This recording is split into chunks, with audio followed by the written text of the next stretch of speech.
What's going on, everybody? C4 here, and welcome to the final episode of the Madden 20 Ratings Prediction Series, where we're taking a look at your reigning defending Super Bowl champs, New England Patriots, and why they are going to be, I think, kind of like in the same vein as the Saints, a very, very interesting team that's kind of getting slept on for when it comes to rebuild. A lot of people are coming around because they know Brady's going to retire sooner or later, and finding Brady's successor makes the Patriots incredibly interesting to look at rebuilding. I really do think their roster, at least from a Madden standpoint, isn't going to be too overpowered next season. So there's going to be lots of room to develop and try to build and grow this roster on top of just trying to find Brady's replacement. I think they're a very interesting team, and I'm actually kind of looking forward to being able to rebuild the Patriots, even though, you know, the whole reward maybe of making a team a contender that hasn't always been a contender. You're never going to get that feeling with the Patriots, but either way, from a roster standpoint, it could be very interesting. So jumping into the quarterbacks and how I think this team is going to shape up in Madden 20, at least on release. We have Tom Brady. I think he's going to get a 99. Well, his stats last year don't warrant a 99. 4,300 passing yards, 29 touchdowns to 11 picks. He won the Super Bowl. He went into Brady Super Bowl form throughout that stretch. He's got to get a 99. And we've already seen a lot of the X factor traits that make Brady incredibly overpowered.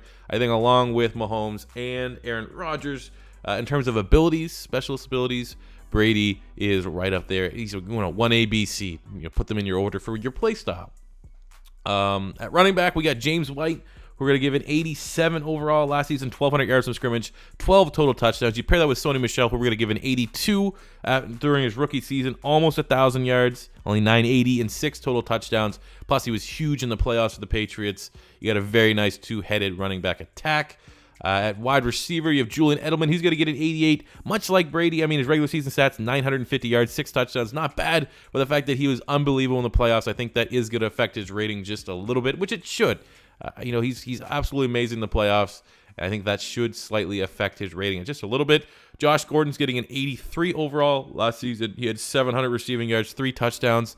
There's like some news in the offseason, like Tom Brady's taking him in and like mentoring, which could be terrifying for the rest of the league. Because I think in terms of pure talent, Josh Gordon is top 10 in the National Football League at worst, if not top 5. He might even be top 5 in terms of just pure wide receiving talent, God-given talent. He is ridiculous. And if Tom Brady, with his weird Brady method, get that friggin' lunatic Guerrero, some cult or whatever they're in, and if they can get into Josh Gordon's head, get him on that TB12 diet, look out.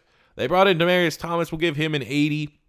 There's a lot of reports right now that he might not even actually make the roster. N'Keal Harry is the big guy I'm watching for. I think he has a legitimate shot to be Offensive Rookie of the Year. He is my number 1 rookie wide receiver that I'm probably going to try to target in my fantasy football leagues. I think he's going to be perfect fit for New England. Watch out, man. Watch out. There's my bold prediction. Harry's going to go off next season for New England. At tight end, no more Gronk. They had Safarian Jenkins. They cut him. So they brought Ben Watson out of retirement. Now he's got to serve a little bit of a suspension. Took some drugs, so he thought he was retired. But still, he's an 82.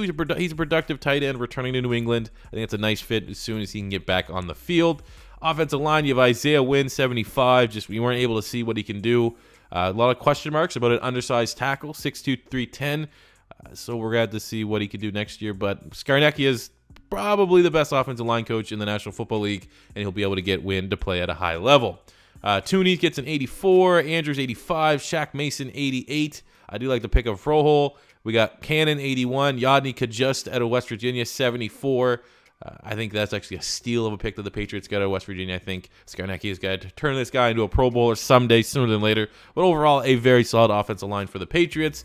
On the defense, Michael Bennett coming from my Philadelphia Eagles. I can tell you right now, yeah, he's a little bit of a shithead off the field. That whole Las Vegas trying to incite some racial stuff when it wasn't really there. Very annoying. But last year with the Eagles, he was great in the locker room and was tremendous on the field. I mean, a lot of people talk about Brandon Graham for the Philadelphia. Michael Bennett was much better than Brandon Graham last season. I don't care what Pro Football Focus tells you.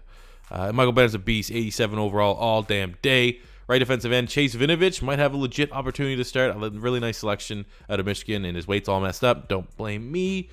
Don't use these rosters. There's a reason why I'm not releasing these rosters to anybody, because they're, again, my ADD. He's like, Chase Winovich is like, what, 260 max?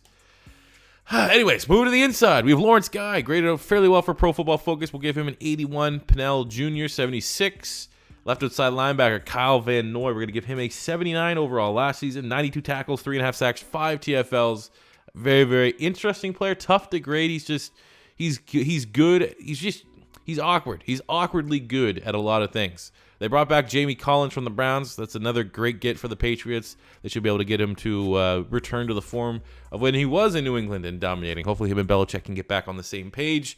Middle linebacker, Juwan Bentley, 75. Really solid linebacker. Definitely has his best football ahead of him. I think he's going to continue to develop. And maybe that next great linebacker for the Patriots. Yeah, Dante Hightower. We're going to give him an 81 overall. A little bit of a down year last season.